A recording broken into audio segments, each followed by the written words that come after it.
గారు.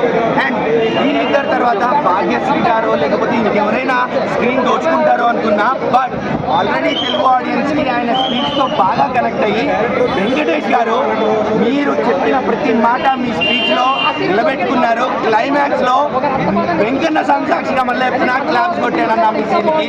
అంత బాగుంది మీ యాక్టింగ్ కూడా, మీ బాడీ లాంగ్వేజ్, మీ యాక్టింగ్, మీకున్న నెగిటివ్ రోలు మాకు బాగా ఎక్కేసింది.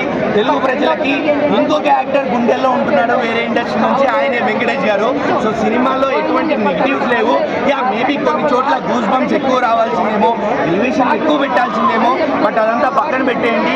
గౌతమ్ చిన్ననూరి గారు ఆయన స్టైల్లో హ్యాండిల్ చేశారు ఆ ప్రతి సీన్ని కూడా. ఎందుకు అంటే అక్కడ ఎమోషన్స్ వర్కౌట్ అయ్యేలా చేశారు. సో అందుకే అక్కడ మేబీ గూస్ బంప్స్ వచ్చే ఎలివేషన్స్ లేవేమో మనకి, బట్ ఆ ఎమోషన్స్ అనేవి వర్కౌట్ అవ్వడం వల్ల ఆ ఎలివేషన్స్ అనేవి మనకు అవసరం లేదు. But Kingdom 2 what ever the title maybe, మీరు కింగ్డమ్ 2 ఖచ్చితంగా తీయండి. మేము మళ్ళీ కింగ్డమ్ 2 కోసం వెయిట్ చేస్తున్నాం. One of the most anticipated sequels లిస్ట్లోకి ఇప్పుడు కింగ్డమ్ కూడా చేరిపోయింది.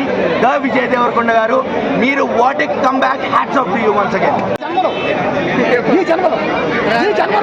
జన్మలకి అదొక ప్రేమ స్టోరీ కాబట్టి ప్రేమ ఉంటే వాడు అన్నాడు ఇందాక అదే లవ్ స్టోరీ లేదు. ఈ సినిమాలో లవ్ స్టోరీ లేదా? హీరోయిన్లు కలిసి మాట్లాడుకోవాలి కదా, అరగంటను మాట్లాడుకోవాలి, కనీసం 10 నిమిషాలు మాట్లాడుకోవాలన్నాడు. దేనికి? ప్రేమ పుట్టడానికి ఒక క్షణం చాలదా? ప్రేమ రావడానికి ఒక నిమిషం చాలదా? ఇండస్ట్రీ అంతే, బ్లాక్ బస్టర్ అంతే. విజయ్ దేవరకొండ అన్న దాంట్లో కూర్చున్నాడు. అతను ఎవరు రాకండి, మీరు రాకండి, చెప్తున్నా. ఈ ఫస్ట్ డేనే 1000 కోట్లు అన్నాడు. చూద్దాం, ఒకవేళ 10,000 కోట్లు రాదని గ్యారెంటీ ఏముంది? మానేయండి,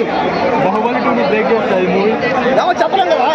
ఇప్పుడు పార్ట్ 1 అయితే అది కూడా ఏమో చెప్పలేం కదా.